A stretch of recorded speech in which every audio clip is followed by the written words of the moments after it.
1. Madam Speaker, ladies and gentlemen, one of the largest problems or missed opportunities in India is that given such a huge population, the chance and opportunity to get a slot to study in a national public university, whether it be in the city center or in farther areas, is largely skewed by a variety of factors you cannot control. Things like the lottery of birth, which dictates what city you're born, what ethnicity, what race, whether you're born rich or poor, whether you're born in a particular city center or in a rural area, or whether you're born with certain connections or not. That is to say, there is a disproportionate chance to be able to get access to particular opportunities and go to school.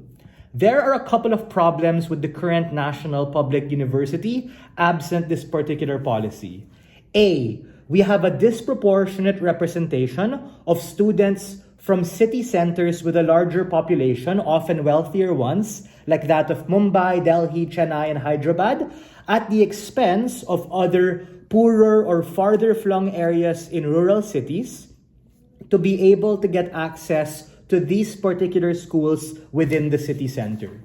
We think that this ultimately alienates access for individuals to be able to get into the particular national public university, and we think our model is as follows.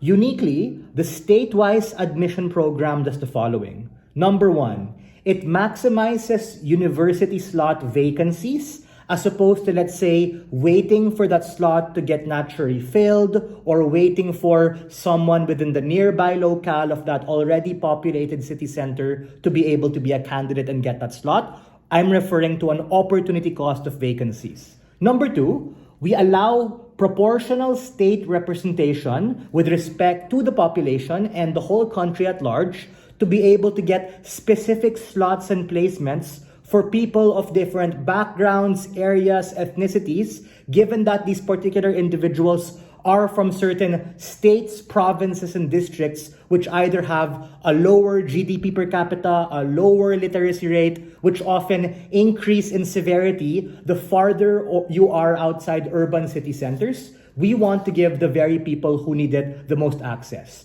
Thirdly is that we're still going to have an admissions process, right? Meaning we're still going to have them take an exam, do a bunch of interviews, be able to maintain a GPA, all of the requirements and status quo to make sure that these people are within the mold. We're here to maximize vacancies. Opposition side might say, well, you're going to be able to displace students, other particular people. No, we're particularly referring to just the vacancies which already exist in status quo. We want to be able to offer those and reserve placements for people from other walks of life. And lastly is that, why is this a mandate? We're going to mandate the local and national government to do this. We recognize a transitionary and transitory period to be able to do it. We're going to have fines and punishments which are proportional to the severity of their transgression, similar to how any government model works.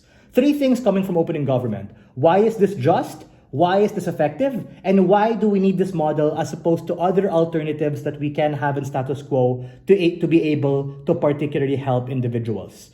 The goal here being to be able to increase the quality of education when you expose all sorts of students to diversity and plurality when they're exposed to other people who they otherwise might not be able to encounter. That is to say, rural individuals having the capacity to be able to go into urban areas, and even urban areas having an incentive structure to be able to go to rural areas to get access to opportunities, things like grants and scholarships, to be able to level up on average the average student in that particular university. The first thing we have to understand is the existence of a structural limitation.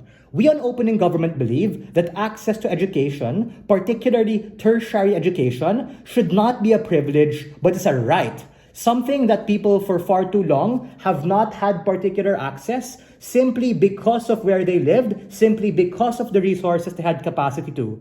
This is a debate particularly about those who are poor and disenfranchised, and also maybe the middle class within society? Because we have to understand, those in the far ends of the spectrum, if they're super duper rich or above average or super duper poor, they're kind of out of this debate. The rich probably have the resources either way to go to a private school or go to an Ivy League offshore, or if like you're the absolute poorest of the poor, oh my god, fuck, I have nothing to eat, I don't think you have a chance to be able to go to school. You should get a vocational job, start working, and be able to get access. We're referring to the majority of people within the mean who have capacity. The second thing is on the harm of opposition, which is the opportunity cost of vacancies. Opposition side might say, well, that's why we have rural schools, public schools, and we think that these particular specific slots should be reserved for people who have meritocratic access to that opportunity.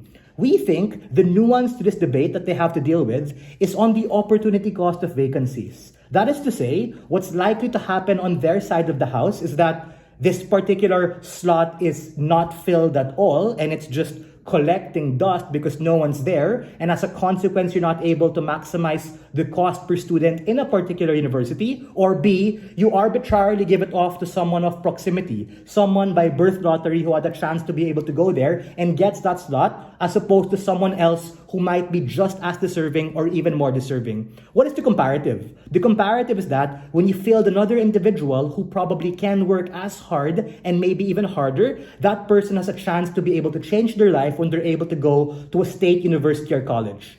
The counterfactual for the other person who we recognize as a trade-off we're willing to make is that that dude can go somewhere else. He already is within the city center, meaning he has a multitude of other options to be able to go to, and we think that oftentimes people from the urban center are of a higher socio-economic class and capacity to be able to adjust as opposed to the other way around.